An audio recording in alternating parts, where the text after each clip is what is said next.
What's up, YouTube? It's your boy Thomas back again with another rendition of Truth Be Told.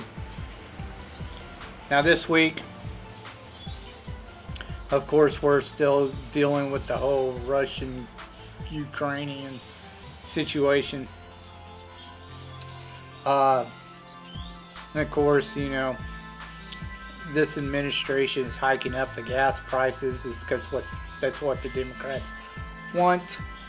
They're going to continue to do this in order to rape the people of their money. So get ready for more hikes in prices on products, especially gas.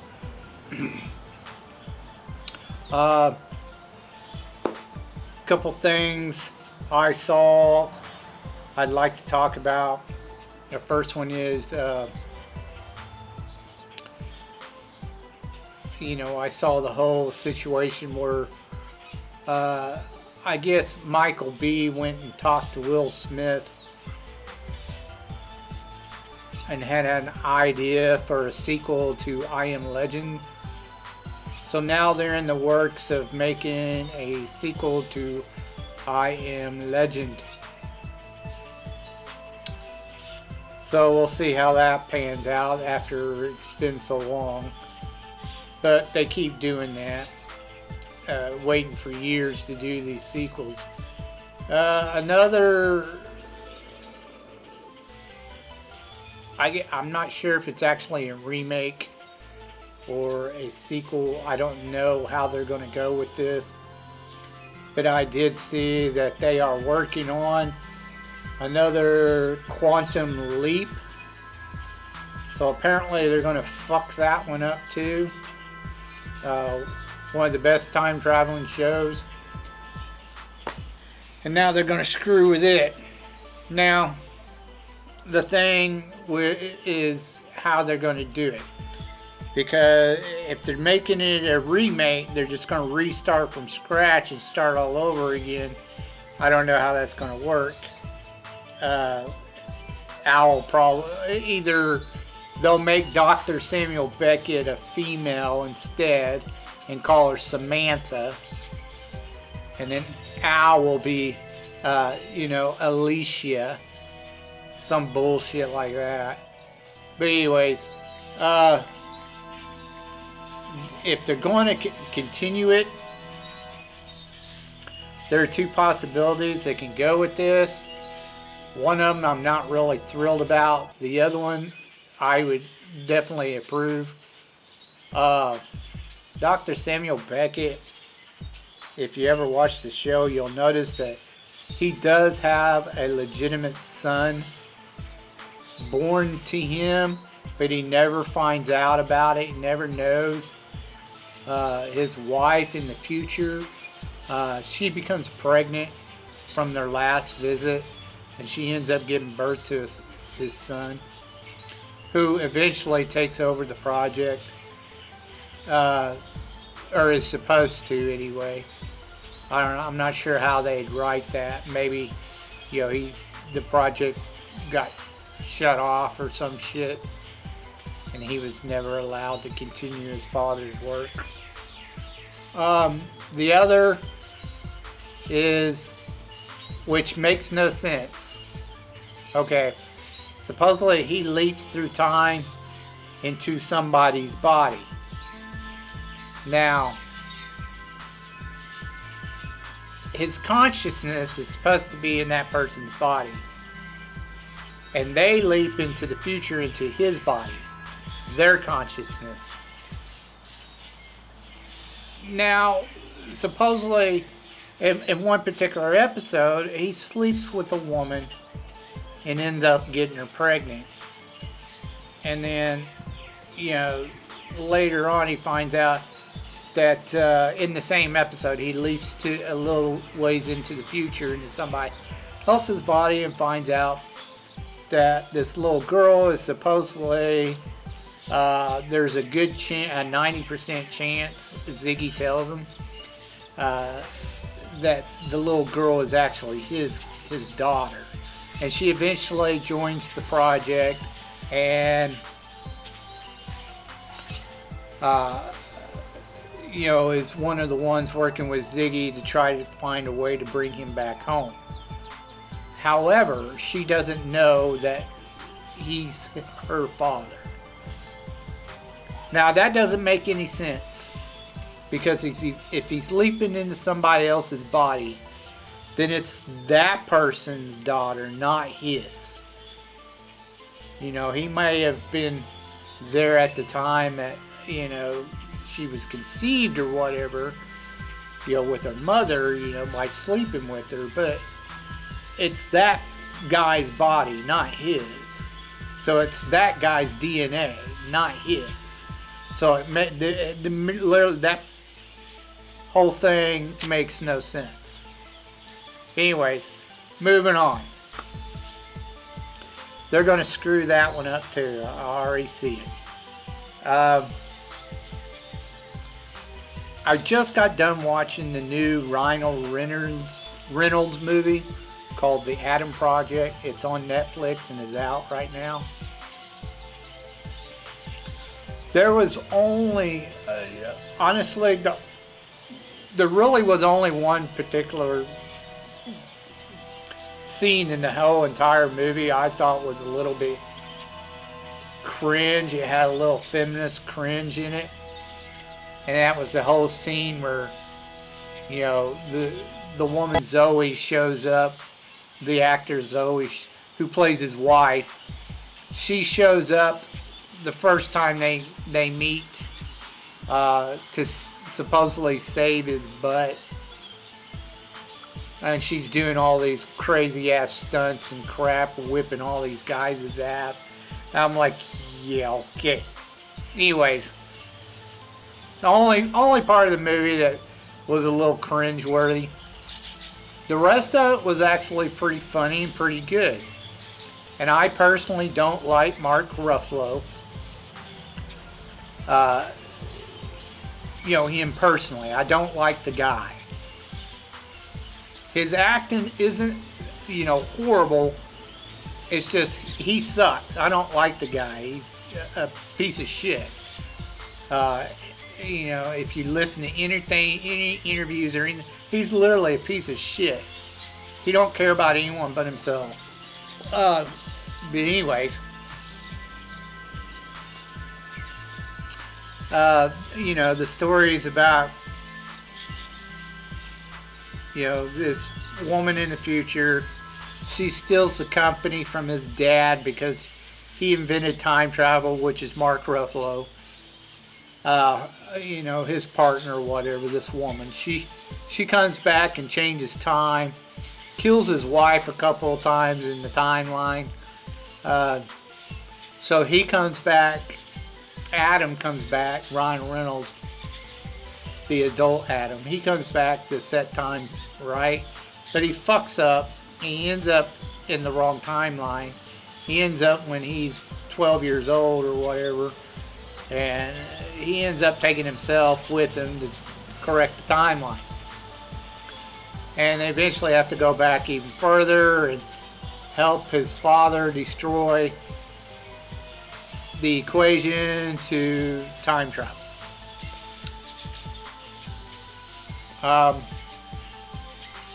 Like I said, other than that one scene, for the most part, the movie was actually pretty funny. It was pretty good. I love Ryan Reynolds. He's hilarious. He's a great comedian. So I give this movie 2 thumbs up. You just have to ignore that one scene. Good movie. Check it out. You won't be disappointed. Alright, Movieholics. Let's move on to your B-movie reviews. Then I dash away from Popo. Yeah, snakes around my grass, they want my dodo. But I keep a 40, they don't know, no. Okay, Movieholics, this week is Fantasy Week.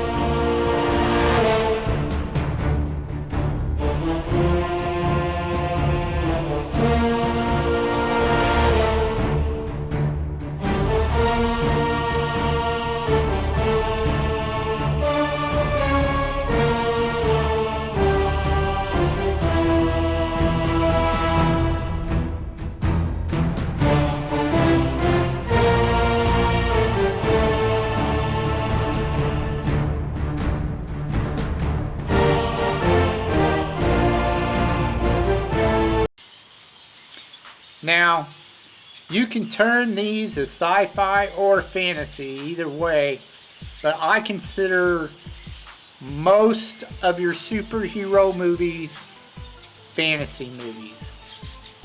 I don't really term them sci-fi unless they have a crap ton, outer space, other world, in space travel kind of shit in it, like Guardians of the Galaxy. That's more sci-fi to me than fantasy superhero movie. Okay. So these are ultimate classics right here that I'm doing this round. I'll probably finish up with the other two later on. We're going to take a look at the Batman series.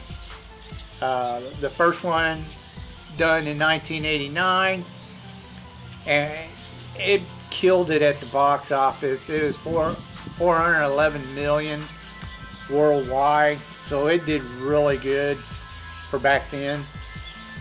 And of course, it stars Michael Keaton as Batman, Jack Nicholson as the Joker. Strange fact, they actually also went to Robin Williams to play the Joker. And when Jack found out about it, Jack told him, "No, I'm taking that role." So they let Jack have it. And Robin Williams was pretty pissed off at him for doing it. But you could have had Robin Williams as your Joker instead of Jack Nicholson.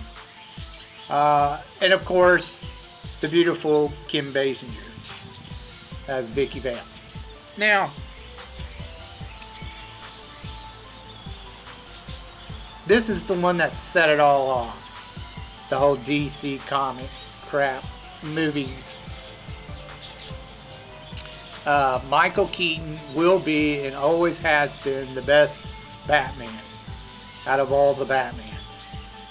Yes, Adam West did play Batman before him on a TV show, but he, even though he was good at it, he wasn't the best Batman. The best Batman will always be Michael Keaton. Now, the main story, of course, is him, having to deal with the Joker and how he supposedly created the Joker, how his origin story. But the simple fact is no one ever really truly knows who the Joker is. It's always been a mystery in the comics, always. Some think his name was Jack Napier. That's why you see that in the movie. And that he used to be a gangster, blah, blah, blah. No one really knows. Some people think he was a falling out comedian that nobody liked. He just lost it. That story's been told. And he always has said, I could have been this, I could have been that. I don't really remember, and I don't really care. That's always been the Joker's motto, is he never fully tells you the truth about his backstory or his origins. He doesn't even truly know anymore. And that's always been the mystery about Joker. No one knows where he came from. Anyways, you have your fight between, Joker, Batman, and of course, Vicky Vale being a reporter or photographer, journalist, whatever you want to call her. She's caught in the middle of it. They both want to be with her, blah, blah, blah. And of course, later on down the road, it never works out between him and Vicky Vale. Go figure. But anyway,